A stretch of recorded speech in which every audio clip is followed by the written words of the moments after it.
കാലചക്രത്തിന്റെ ഗതിമാറ്റത്തിൽ അത്ഭുതകരമായ ഒരു ഗ്രഹസംഗമത്തിന് 2026 പുണ്യശിവരാത്രി സാക്ഷ്യം വഹിക്കുന്നു. മകരം രാശിയിൽ അധിപനായ ചൊവ്വയും മനഃശക്തിയുടെ പ്രഭാവമായ ചന്ദ്രനും ഒത്തുചേരുന്നതോടെ മഹാലക്ഷ്മി രാജയോഗം ഉദയം കൊള്ളുകയാണ്. വിധിവിഹിതമായ കണ്ണീരും കഷ്ടപ്പാടും അനുഭവിച്ച 5 രാശിക്കാർ ഇനി ദാരിദ്ര്യത്തിൽ നിന്നും മോചനവും ഐശ്വര്യത്തിന്റെ പുത്തനുണർവും കൈവരും. ആ ഭാഗ്യരാശികൾ ഏതൊക്കെയാണെന്ന് നോക്കാം. ഒന്നാമതായി കർക്കടകം രാശി.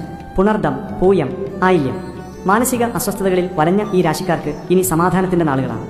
ഏറെക്കാലമായി കൊതിക്കുന്ന സ്വന്തം ഭവനം, വാഹനം, സ്വർണ്ണാഭരണങ്ങൾ എന്നിവ സ്വന്തമാക്കാൻ ഇവർക്ക് സാധിക്കും. കുടുംബത്തിലെ തർക്കങ്ങൾ മാറി പ്രണയവും ഐക്യവും തിരികെ എത്തുന്ന ഒരു സുവർണകാലമായിരിക്കും ഇത്. രണ്ടാമതായി മകരം രാശി. ഉത്രാടം, തിരുവോണം, അവിട്ടം. അധ്വാനത്തിന് അർഹമായ പ്രതിഫലം ലഭിക്കാതെ കടക്കണിയിൽ ഉലഞ്ഞവർക്ക് ഇത് ആശ്വാസതീരമാണ്. മഹാലക്ഷ്മിയുടെ കടാക്ഷത്താൽ അപ്രതീക്ഷിത ധനലാഭം ഉണ്ടാവുകയും ശ്വാസം മുട്ടിച്ചിരുന്ന സാമ്പത്തിക ബാധ്യതകൾ അത്ഭുതകരമായി പരിഹരിക്കപ്പെടുകയും ചെയ്യും. മൂന്നാമതായി വൃശ്ചികം രാശി. വിശാഖം, അനിഴം, തൃക്കേട്ട. എല്ലാം നഷ്ടപ്പെട്ടെന്ന് കരുതി നിരാശരായവർക്ക് ജീവിതം തിരിച്ചുപിടിക്കാനുള്ള കരുത്ത് കൈവരും. നിലച്ചുപോയ സംരംഭങ്ങൾ പുനരാരംഭിക്കാനും ബിസിനസ്സിൽ വൻ ലാഭം കൊയ്യാനും സാധിക്കും. അപ്രതീക്ഷിത സ്രോതസ്സുകളിൽ നിന്നുള്ള ധനവരവ് ഇവരുടെ ജീവിത നിലവാരം ഉയർത്തും. നാലാമതായി ഇടവം രാശി. കാർത്തിക, രോഹിണി, മകയിരം. രോഗാതുരമായ അവസ്ഥയിൽ നിന്നും ശത്രുദോഷങ്ങളിൽ നിന്നും ഈ രാശിക്കാർക്ക് മുക്തി ലഭിക്കും. ജോലിയിൽ ഉന്നത പദവികളും സാമ്പത്തിക ഭദ്രതയും കൈവരുന്നതോടെ കുടുംബത്തിൽ സന്തോഷം നിറയും. എതിരാളികളുടെ തന്ത്രങ്ങളെ അതിജീവിച്ച് വിജയകൊടി പാറിക്കാൻ ഇവർക്ക് സാധിക്കും.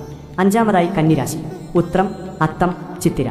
കർമ്മരംഗത്ത് അവഗണനകൾ നേരിട്ടവർക്ക് ഇനി ആദരവും അംഗീകാരവും ലഭിക്കുന്ന സമയമാണ്. തൊടുന്നതെല്ലാം പൊന്നാകുന്ന മാന്ത്രികമായ ഉയർച്ച വരെ നിങ്ങളെ കാത്തിരിക്കുന്നു.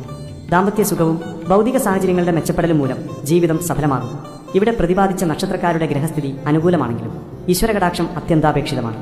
ഈ ശിവരാത്രിയിൽ വ്രതശുദ്ധിയോടെ മഹാദേവനെ ഉപാസിക്കുന്നതും നന്മ നിറഞ്ഞ പ്രവർത്തികളിലൂടെ മുന്നേറുന്നതും ഐശ്വര്യം നൽകും. എല്ലാവരും കമന്റ് ബോക്സിൽ ഓം നമഃശിവായ എന്ന് രേഖപ്പെടുത്തുവാൻ മറക്കരുത്.